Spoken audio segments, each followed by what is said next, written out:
Mateus 16:13 diz assim: Chegando Jesus à região de Cesareia de Filipe, perguntou a seus discípulos: quem os homens dizem que o Filho do Homem é? Eles responderam: alguns dizem que é João Batista, outros Elias, e ainda outros Jeremias, ou um dos profetas. E vocês? Perguntou ele. Quem vocês dizem que eu sou? Simão Pedro respondeu: tu és o Cristo, o Filho do Deus vivo. Respondeu Jesus: feliz é você, Simão, filho de Jonas, porque isso não lhe foi revelado por carne ou sangue, mas por meu Pai que está nos céus. A identidade de Jesus é uma coisa bem interessante. Mesmo no período em que ele viveu aqui na terra, fez o que fez, instaurando o reino, morrendo por nós, a identidade de Jesus é uma coisa interessante para a gente pensar. Creio eu que essa conversa que ele teve com os discípulos tinha a finalidade de ele mesmo discernir e tentar entender e perceber o que é que os discípulos pensavam a respeito dele. Creio eu que essa era a ideia de Jesus ao conversar com eles sobre esse assunto tão interessante. Quem eu sou? A identidade de Jesus naquele momento era uma identidade meio obscura, meio nebulosa. Eu vou te dizer por quê daqui a pouco, mas preste bem atenção. Por exemplo, em Mateus 13:53. Jesus, olha como ele é visto pelas pessoas. Diz ali o texto: tendo terminado de contar estas palavras, Jesus saiu dali. Chegando à sua cidade, começou a ensinar o povo na sinagoga. Todos ficaram admirados e perguntaram: de onde lhe vem esta sabedoria e estes poderes miraculosos? Não é este o filho do carpinteiro? O nome de sua mãe não é Maria? E não são seus irmãos Tiago, José, Simão e Judas? Não estão conosco todas as suas irmãs? De onde, pois, ele obteve todas essas coisas? Na própria cidade de Jesus, onde ele vai pregar o evangelho, não se define muito bem quem é esse. Espera aí, esse é o filho de Maria, esse é o filho de José, os irmãos dele estão aqui com a gente conhece as irmãs dele. Como assim? Quem é esse homem?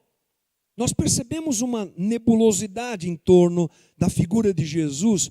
E Jesus, às vezes, em alguns momentos, por motivos que nós não entendemos muito bem, segurava um pouco essa questão. Olha só, Mateus 12:15 diz assim: sabendo disto, Jesus retirou-se daquele lugar.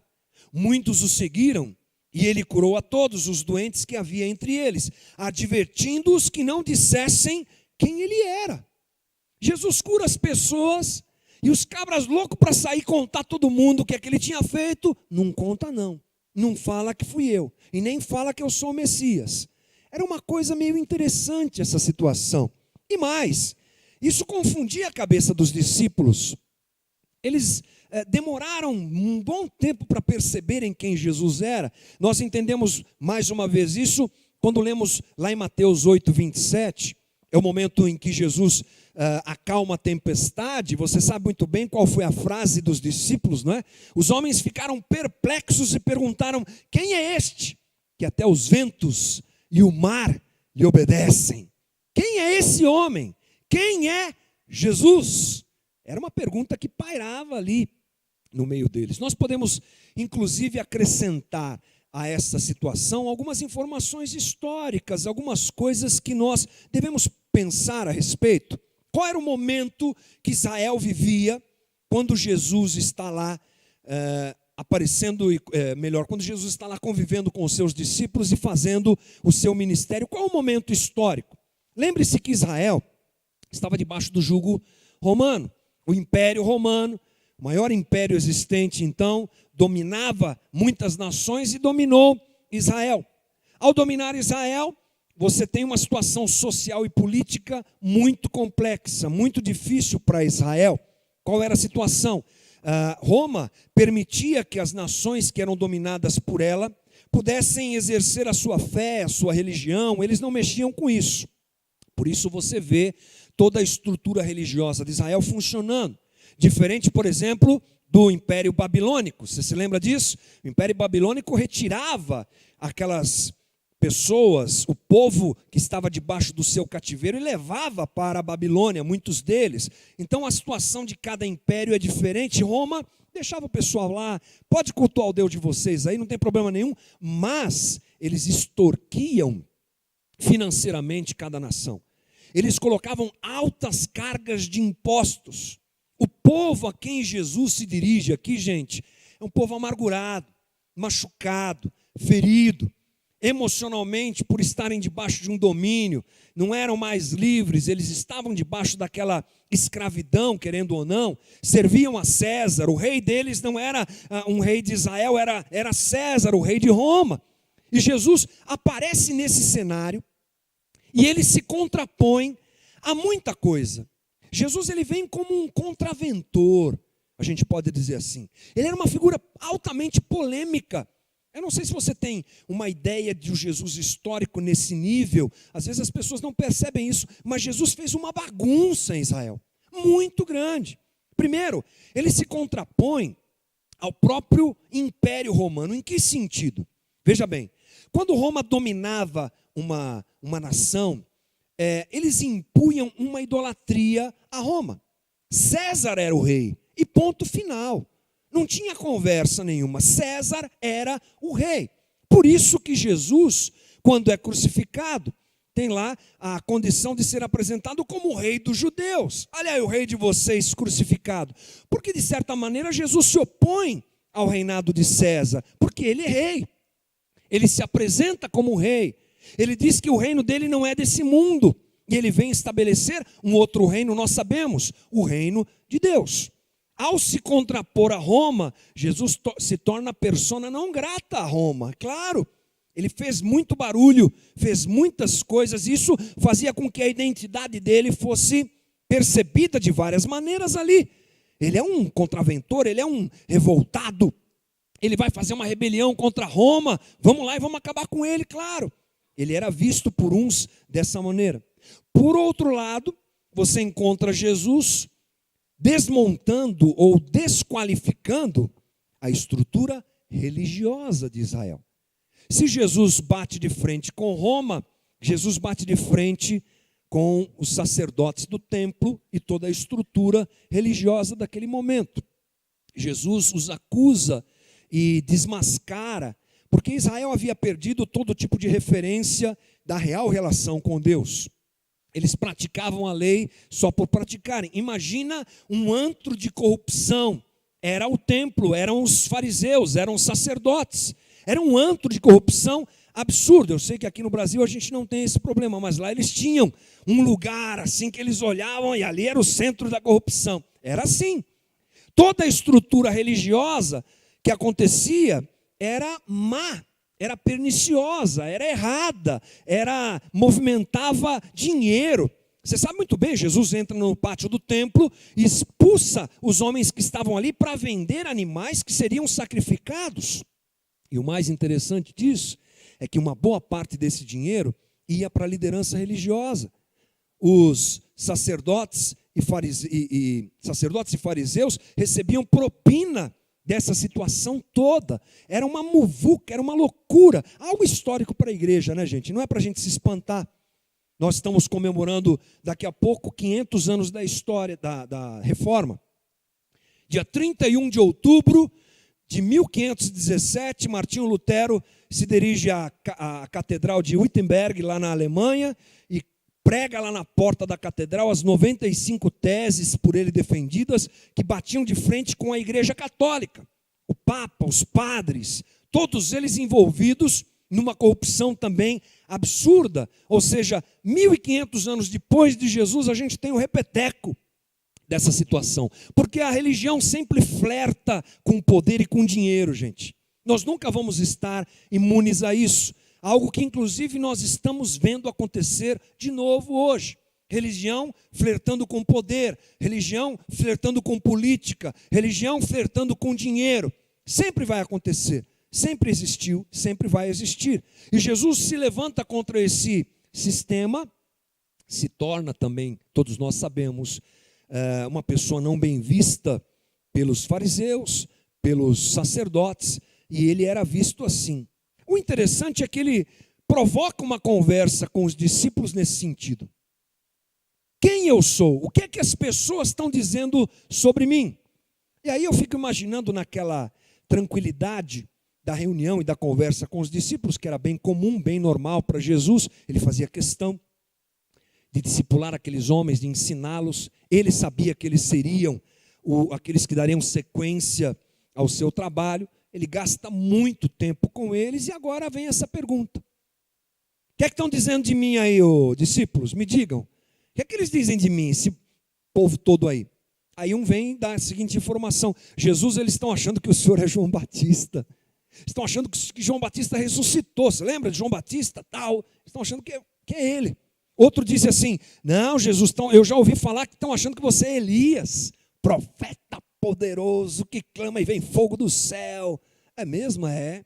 Tem outros até dizendo que o Senhor é Jeremias. E aí vai. Fica imaginando a opinião de cada um deles, a conversa na mesa ali. Mas Jesus, então, foca a sua atenção para aqueles discípulos e pergunta para eles, mas e vocês? O que é que vocês acham de mim? Quem vocês acham que eu sou? Penso eu que rolou um silêncio assim, igual agora aqui, sabe? De repente, Pedro toma a palavra. Eu não sei se ele levantou, se ele falou ali do lugar que ele estava, nem sei se ele estava sentado, mas fico fazendo as minhas conjecturações assim. Mas de repente, sabe quando o holofote vira assim? Pedro fala assim, Jesus, eu sei. Tu és o Cristo, o Filho do Deus vivo. Todo mundo deve ter, Pedrão, hein? Rebentou, hein? Dá 5 aqui, pá, já é incrível. Show de bola, rapaz, você está estudando, hein, Pedrão? Aí Jesus fala assim, relax, gente, não foi ele, não foi dessa cabeçona que saiu isso, não. Foi meu Pai que está no céu que revelou para ele isso. Admirável essa colocação de Pedro. Para nós, ela não tem talvez tanta força. Ela é bonita, ela é poética. A gente usa isso, né? Quando vai falar, quem é Jesus? Ele é o Cristo, Filho do Deus vivo. Uau! Mas a gente precisa se lembrar da boca de quem saiu isso. Saiu da boca de um judeu, gente. Isso é significativo. A palavra usada por Pedro foi Christos. Palavra grega para ungido. A palavra que se refere ao Messias tão esperado por Israel. Pedro, judeu, de carteirinha mesmo, olha para um outro judeu, também de carteirinha, Jesus, seu Senhor, que estava ali na frente e admite, esse aqui é o Messias. Você, Jesus, é o Messias. A gente precisa se lembrar que essa palavra Cristo, porque ela está sempre ligada ao nome de Jesus, Jesus Cristo, não é sobrenome. Então a gente não pode pensar, tipo, era Maria Cristo, José Cristo, nasceu Jesus, virou Jesus Cristo. Não é assim, gente. Cristo é título. Cristo é ungido. Cristo é o Messias prometido para Israel. Cristo é aquele que detém nas suas mãos, tem em si o poder de salvar. Isso dito por um judeu é uma maravilha. É um contraponto absurdo para nós. Pedro, ele reconhece a divindade, a messianidade de Jesus que estava na sua frente. O interessante é que Jesus, apesar de receber esse título de Pedro e tudo mais, ele não cumpre o papel de Messias ou do Messias como Israel pensava. Jesus não é o Messias que Israel imaginava ser e que esperava ser. Jesus não é o Messias que Pedro achou que ele fosse. O que é que eu quero dizer com isso? Pedro, num primeiro momento, fala aquilo, e Jesus mesmo diz, você foi inspirado por Deus para falar o que você está falando, mas Pedro não sabia muito bem que Jesus era o Messias, mas não o Messias que ele esperava. O Messias que um judeu espera, gente, ou esperava, era o Messias que ia resolver a questão política de Israel. Primeira coisa. E Pedro esperava isso? Ah, claro que esperava. Pedro esperava Jesus, senhor de um grande exército, general de um poderoso exército. Vai invadir isso tudo aqui, nós vamos derrubar tudo, vamos tomar tudo isso aqui, vamos expulsar esses romanos daqui, a glória de Israel vai voltar. Claro que Pedro pensava assim. Qual foi o discípulo que, quando Jesus foi preso, portava uma espada e cortou a orelha de um soldado chamado Malcolm? Adivinha? Pedro. Pedro era assim. Ele esperava isso. Ele ansiava e desejava por um Jesus que seria o Messias que ele imaginava ser. Eu acho que quando ele fez essa declaração, ele não tinha ideia de que havia uma distância entre o Cristo que ele falou e o Cristo que ele achava que era o Cristo. Você está entendendo? O Messias que Pedro carregava na sua mente, no seu coração, nos seus desejos, no seu anseio. A perspectiva sobre Jesus que fazia Pedro andar atrás de Jesus, se submeter a Jesus, não era a perspectiva correta a respeito de quem era Jesus. Havia uma distância entre o Jesus de Pedro e o Jesus. E quando Jesus provoca essa situação, ele quer fazer os discípulos pensarem e trazer ao coração deles essa avaliação. Porque jamais para um judeu o Messias seria o sofredor. As palavras de Isaías 53, tão bem conhecidas por nós, ali, quando Jesus é apontado pelo profeta como servo sofredor, elas não são atreladas ao Messias. O judeu não faz essa ligação, não fazia e não faz essa ligação. O Messias para ele não é o que briga, não é o que se entrega, é o que luta. O Messias para eles não é aquele que apregou a paz, mas é aquele que vai para a guerra. O Messias para eles não é aquele que se contrapõe em amor, mas em violência. É isso que eles esperavam. E Jesus vem restabelecer o seu reino com valores completamente antagônicos àquilo que eles tinham por valor. Portanto, essa conversa, ela não se fecha naquele momento, mas ela se fecha no decorrer do tempo. O que eu quero dizer com isso? Pedro, ele foi descobrindo que o Jesus que ele seguia não era o Jesus que ele queria seguir. Não era o Jesus que ele almejava seguir. As expectativas de Pedro eram diferentes. Mas o interessante em tudo isso é que Pedro, se ele se decepciona com Jesus, ele também se abre para conhecer esse verdadeiro Jesus. E é aí que eu quero chegar. É esse ponto que eu acho importante. Ou seja, mesmo sendo Jesus o Messias diferente daquele que Pedro esperava, Pedro mesmo assim continua seguindo Jesus. E a pergunta que Jesus fez e a resposta que Pedro deu, que andavam distantes, elas num certo momento se encontram. E sabe quando elas se encontram? Lá na praia. João 21. Lembra disso? Pedro nega Jesus.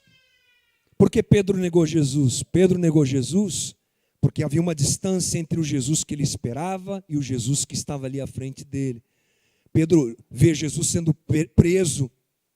Quando Jesus é preso, tudo se desmorona. Todas as expectativas de Pedro caem por terra. Ele foi preso e agora? Acabou. Não vai ter rebelião, coisa nenhuma. Não vamos tomar de volta o reino, coisa nenhuma. Meu Deus. Ele nega.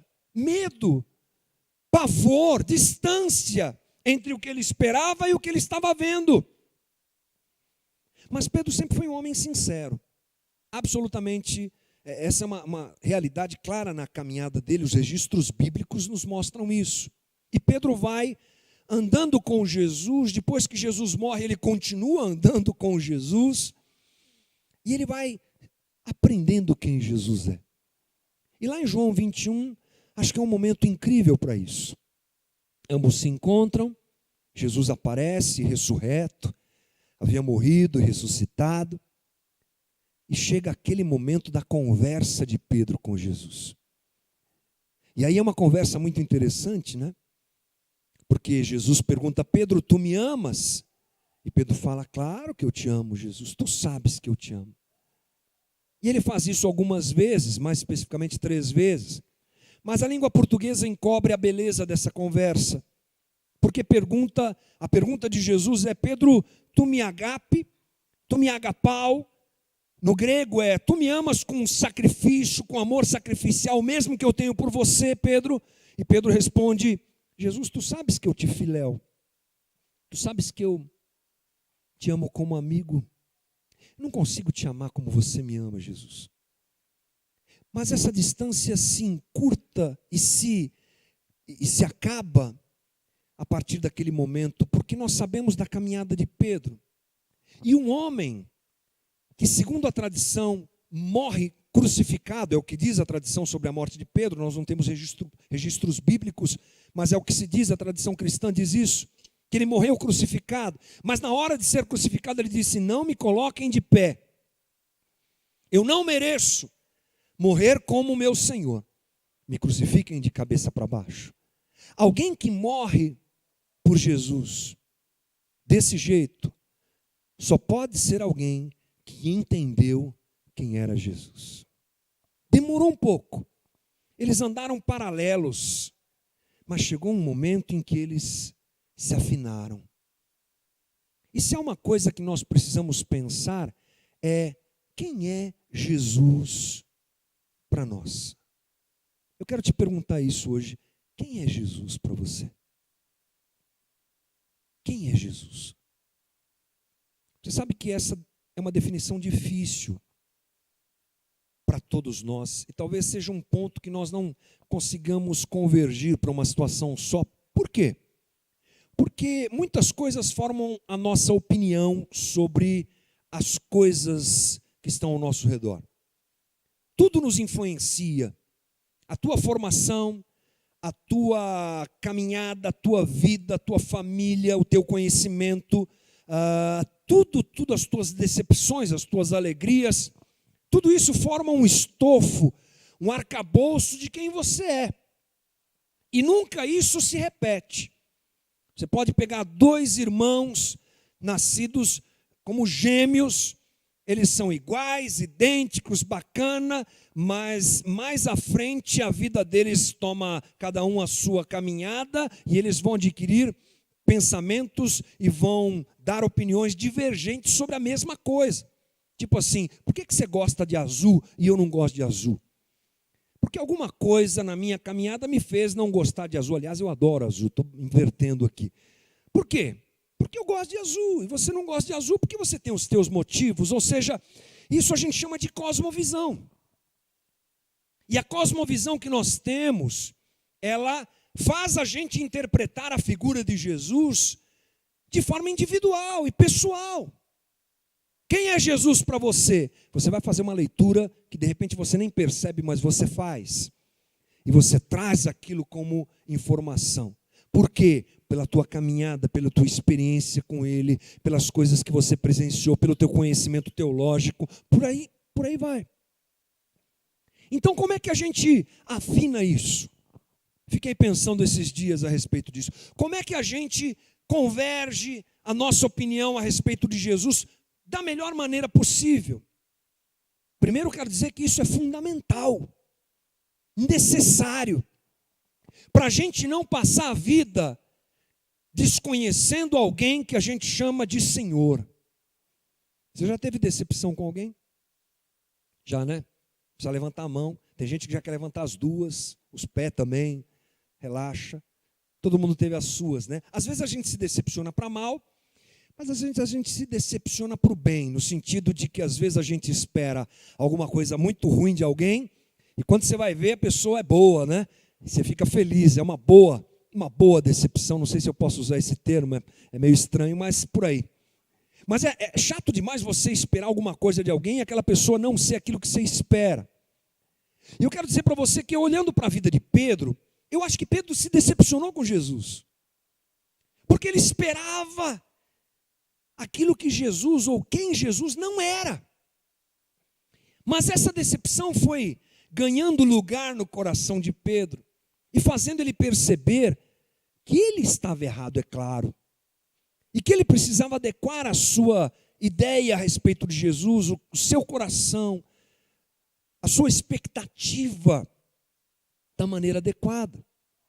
Porque ele era discípulo de Jesus. E se você não se lembra, ele largou tudo para seguir Jesus. Quem é esse que nós chamamos de mestre e Senhor para nós? Quem é Jesus para nós? Triste será se nós passarmos a vida toda servindo um Jesus que ele não é, esperando dele o que ele não é, esperando aquilo que ele não quer me dar, almejando aquilo que ele não quer fazer, atribuindo aquilo que ele não é a ele, e esperando dele aquilo que ele não é. Triste será se nós percebermos isso tarde demais. Eu acho que a plenitude de entender quem é Jesus nós não temos. É claro que não. É bom falar sobre isso, né? A distância é grande. Não dá, né, gente? Ele é. Nós existimos. Ele é. Nós orbitamos em volta dele. Ele é. Ele é o Senhor. Ele é o Salvador. Ok. A gente não vai entender tudo. Não dá, não cabe. Você está entendendo? Não cabe nessa cabeça pequena que nós temos. Não adianta. Pode estudar o quanto você quiser. Pode fazer o que você quiser. Não cabe em nós.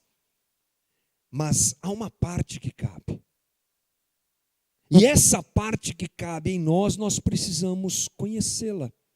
Essa parte que ele fez questão de revelar e de mostrar, cabe a nós conhecê-la. Imagine você um Deus que, apesar de toda essa distância entre nós e ele, se esvazia e vem conviver com a gente. O Deus esvaziado, como diz Paulo em Filipenses 2, vem conviver com a gente para mostrar o Pai.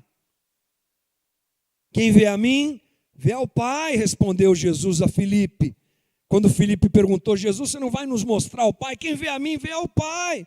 Estou aqui revelando o Pai. E ele se revela e continua se revelando a nós. A pergunta é, você quer conhecê-lo? Ou você quer continuar com a tua perspectiva a respeito de Jesus? Eu quero conhecer quem é Jesus? Ou quero continuar caminhando e me relacionando com Ele com a ideia, talvez equivocada, que eu tenho dele? A religião, nesse aspecto, faz um desfavor para nós, né? É impressionante, estava conversando com a Ana ainda hoje, como a religião faz as pessoas se frustrarem com Jesus. Nós somos uma comunidade que tem essa característica de receber gente machucada pela religião. Não vou dizer que isso é bom, nem vou dizer que isso é ruim. É só o nosso jeito de ser comunidade. A gente acabou se tornando um porto nesse sentido. Gente machucada, mas cada vez mais, não é? E às vezes a comunidade não sabe, mas a gente abraça, recebe, vai tentar caminhar com essas pessoas. E eu me deparo com situações esdrúxulas, esquisitíssimas, de gente machucada, que olhou para Jesus através da religião, que tentou conhecer Jesus através da estrutura da religião, e aí de repente percebeu que estava tudo errado, porque ensinaram uma coisa que Jesus não é, apresentaram para eles um Jesus que não é.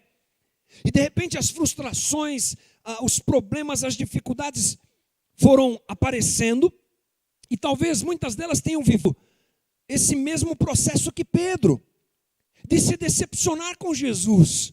Puxa, mas eu espero, não é isso. Me ensinaram isso, não é. Falaram que ele fazia isso, ele não faz. Me disseram que ele, não. Mas alguns acabam trilhando o mesmo caminho de Pedro e se afinando com Jesus. E é gostoso quando isso acontece. A pessoa percebe que o Jesus que ela servia não era Jesus. Mas ela disse, tudo bem, que bom. Eu quero conhecer esse Cristo. Como Pedro talvez tenha pensado muitas vezes depois, puxa, eu falei e nem sabia quem ele era, mas que bom. Que bom que a gente se encontrou naquela praia, que bom que ele me abraçou, me amou, que bom que ele me suportou, e eu vou caminhar e vou dar minha vida por ele, pelo Jesus correto, pelo Jesus real, pelo Jesus que é Jesus, e não pelo Jesus fake, mascarado, que a religião apresenta. Muitas trilham esse caminho, mas muitas não. E a gente vai atendendo as pessoas e vendo quanto a religião distancia Jesus das pessoas. E machuca, e fere, porque quando elas percebem, não era Jesus. Era uma coisa, mas não era Jesus. A pergunta então se desdobra nesse sentido. Primeiro, quem é Jesus para você? E segundo, queremos conhecê-lo? Queremos ter a experiência de ter o véu desvendado e sabermos quem ele é de verdade? Ou queremos continuar brincando de servir Jesus? Essa é uma brincadeira bem gostosa, bem legal. Muitos de nós brincamos bastante disso aí. A gente brinca que serve Jesus. E a gente serve às vezes a religião, achando que está servindo Jesus. A gente tem interesses nessa relação, a gente tem expectativas, e aí vamos. Ou a gente quer que ele se desmascare para a gente e se mostre como o Cristo que ele realmente é. Essa decisão eu não posso tomar por você. A minha eu já tomei. Alguns anos atrás eu decidi conhecer o Jesus. Persigo isso e continuarei perseguindo isso o resto da minha vida. E queremos levar a comunidade juntos aqui a conhecer esse Jesus real, verdadeiro Cristo, Filho do Deus vivo, que Pedro disse, o Cordeiro de Deus que tira o pecado do mundo, que João Batista disse, e aí por diante. Mas essa decisão não cabe a mim, ela cabe a você. O perigo é que talvez você se decepcione, porque você vai perceber que ele não é quem você acha que ele é. Como é que a gente então encontra Jesus de verdade? Talvez seja a tua pergunta agora. Tá bom, colocou o nó na minha cabeça, e agora? O que eu faço? Será que o Jesus que eu sigo é o Jesus ou é o Jesus que não é Jesus? É o Jesus real? É o Jesus fake? Como é que eu resolvo isso? Primeiro, eu creio que nós temos que colocar a nossa expectativa a respeito de Jesus no devido lugar. Coloque a tua expectativa a respeito de Jesus no devido lugar. A despeito dos meus pensamentos, expectativas e desejos, devemos trilhar o mesmo caminho de Pedro e nos permitir conhecer o verdadeiro Jesus revelado pela sua palavra. Se permita conhecer o Jesus revelado pela palavra. Se permita. Faça sempre o questionamento: Jesus, esse negócio que eu estou pensando sobre você, sobre o Senhor, sobre essa ação na minha vida, é você ou sou eu? Como é que funciona isso, Jesus? É a tua ação na minha vida, Jesus, Senhor, ou sou eu que estou viajando nisso? Adeque a tua expectativa, se abra para conhecê-lo. Uma oração sincera, todos os dias vale a pena ser feita. Jesus, se mostra para mim. Jesus, fale comigo. Jesus, se revele para mim. Quero te conhecer de verdade. Aquela oração sincera que a gente pode fazer diante dele, eu recomendo que você faça. E a segunda coisa imprescindível e inegociável em tudo isso, gente, é saber que Jesus se revela a nós pela palavra. Ele já deixou registrado quem ele é, como é que ele pensa. Ele já deixou registrado, aliás, nossa reflexão toda aqui não é da nossa cabeça, é do que ele disse, é do que está registrado, é o texto sagrado. Muito mais do que uma manual de instruções, como muita gente pensa que a Bíblia é, ela também até é isso, ok, simplificando, mas ela é a revelação de quem é Jesus. De Gênesis a Apocalipse, o centro de tudo isso, quem é, gente? Jesus.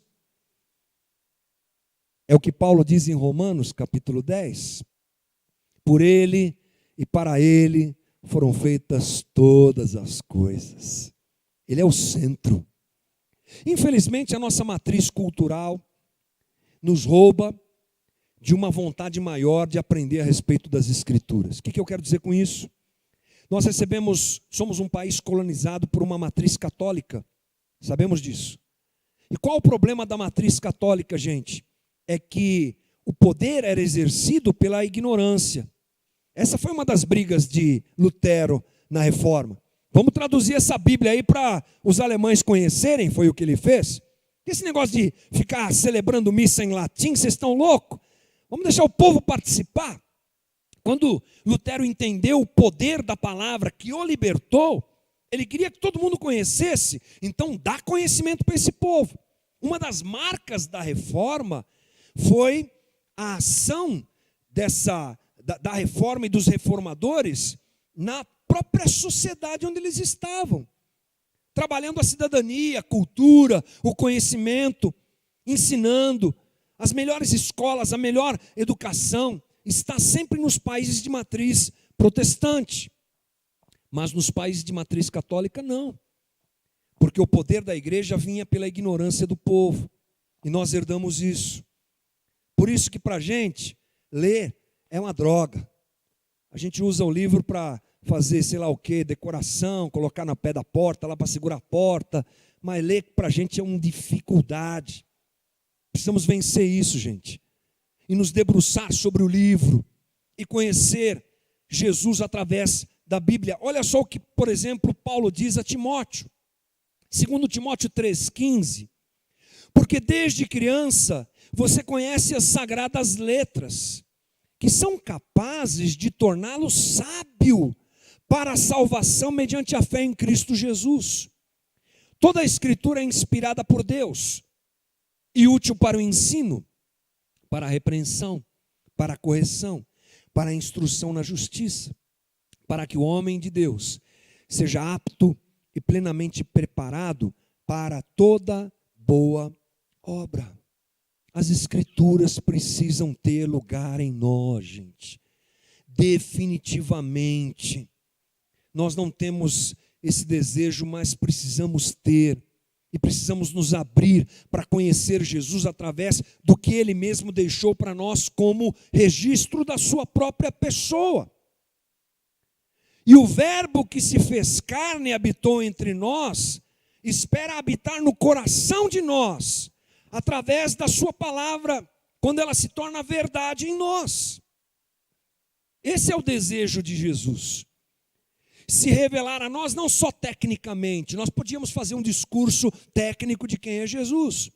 Raiz de Davi, né? Rosa de Saron, estrela da manhã, alfa e ômega, princípio e fim, cordeiro, leão, vamos embora, vamos puxar todos os nomes de Jesus. Já viu aqueles quadros que tem por aí? Bonitos, né? Os nomes de Jesus. Então vamos lá, tecnicamente o que cada um representa. Ok, é importante sim. Fundamental, essencial. Mas, mais do que isso talvez, seja a permissão de cada um de nós, em que Ele viva dentro de nós através da sua palavra, que não é técnica, mas é vida, e se torna vida em nós. O verbo vivo dentro de nós é a palavra viva dentro de nós. Aí talvez a grande pergunta, então, para a gente encerrar nossa conversa, seja: qual a melhor definição sobre quem ele é? Difícil, né? É muito amplo isso. Desculpe, mas eu não tenho como te responder completamente. Mas parcialmente eu tenho. Eu quero ler com você Isaías 53. Inclusive já nos preparando para a ceia. Aliás, é o final do 52, o Fábio vai achar para a gente pôr no telão, último trecho de Isaías 52, o finalzinho, a última perícope ali, e depois a gente entra no 53. É isso aqui, ó. Está falando de Jesus isso, gente. Assim como houve muitos que ficaram pasmados diante dele, sua aparência estava tão desfigurada, que ele se tornou irreconhecível como homem. Não parecia um ser humano. De igual modo, ele aspergirá muitas nações, e reis calarão a boca por causa dele. Pois aquilo que não lhes foi dito verão, e o que não ouviram compreenderão. Quem creu em nossa mensagem, e a quem foi revelado o braço do Senhor? Ele cresceu diante dele como um broto tenro, e como uma raiz saída de uma terra seca. Ele não tinha qualquer beleza ou majestade que nos atraísse a Jesus, gente. Nada havia em sua aparência para que o desejássemos. Foi desprezado e rejeitado pelos homens, é Jesus, gente. Um homem de dores e experimentado no sofrimento. Como alguém de quem os homens escondem o rosto, foi desprezado. E nós não o tínhamos em estima. Certamente ele tomou sobre si as nossas enfermidades. E sobre si levou as nossas doenças. Contudo, nós o consideramos castigado por Deus atingido e aflito. Mas ele foi transpassado por causa das nossas transgressões. Foi esmagado por causa de nossas iniquidades. O castigo que nos trouxe a paz estava sobre ele, pelas suas feridas fomos curados. Todos nós, tal qual ovelhas, nos desviamos, cada um de nós se voltou para o seu próprio caminho, e o Senhor fez cair sobre ele a iniquidade de todos nós. Ele foi oprimido e afligido, e contudo não abriu a sua boca. Como um cordeiro foi levado para o matadouro, e como uma ovelha que diante de seus tosqueadores fica calada, ele não abriu a sua boca. Com julgamento opressivo ele foi levado. E quem pode falar de seus descendentes? Pois ele foi eliminado da terra dos viventes por causa da transgressão do meu povo. Ele foi golpeado. Foi-lhe dado um túmulo com os ímpios e com os ricos em sua morte. Embora não tivesse cometido nenhuma violência, nem houvesse nenhuma mentira em sua boca. Contudo, foi da vontade do Senhor esmagá-lo e fazê-lo sofrer. Embora o Senhor tenha feito da vida dele uma oferta pela culpa, ele verá sua prole e prolongará seus dias, e a vontade do Senhor prosperará em sua mão. Aproveito esse momento em que a gente vai celebrar isso que o profeta fala de Jesus, para dizer para você que uma boa perspectiva sobre Jesus hoje é do Jesus Cordeiro. Nós temos muito a perspectiva do Jesus Leão. Ele é o Jesus Leão. Ele é Senhor e Ele é todo-poderoso. Mas a primeira coisa que talvez seja importante para nós termos dentro de nós e balizarmos a nossa visão a respeito de Jesus é: Ele é o Cordeiro. O Cordeiro de Deus que tira o pecado do mundo. Eu não posso experimentar o poder de Jesus se eu não compreender o sofrimento de Jesus. Tem gente que só quer experimentar o poder de Jesus. É importante entender o sofrimento de Jesus. estamos diante da mesa. A ceia foi instituída por Ele para a gente se lembrar do seu sofrimento. Celebrem a minha morte, até que eu venha. Façam isso. Instituiu a ceia para substituir a Páscoa, nos dizendo: olha, para o judeu o importante é sair do Egito. Saíram do Egito, isso é importante. Para nós cristãos, o importante é a morte de Jesus. Ela nos tirou das trevas e nos trouxe para a sua maravilhosa luz. Ela quebrou o poder da morte sobre a gente. Ela pagou o preço do pecado que nós cometemos. Ela resolveu uma questão que nós não poderíamos resolver. Então, para a gente fechar nossa conversa de hoje, talvez seja a primeira coisa para a gente enxergar: Jesus Cordeiro. Jesus que morreu por mim. Jesus que morreu por você. Já está de bom tamanho se a gente sair daqui hoje enxergando Jesus como Cordeiro. O demais, quem Ele é, como Ele faz, o que Ele pensa, a gente vai descobrindo dia a dia na nossa caminhada. Mas hoje eu te chamo a atenção para isso. As palavras de João Batista estavam completamente corretas. Primeira vez que eles se encontram, João diz: eis o Cordeiro de Deus, que tira o pecado do mundo. Esse é Jesus. Nós vamos para a ceia, gente. Pão e vinho. Pão simbolizando a carne moída, machucada, terrivelmente ferida por nós.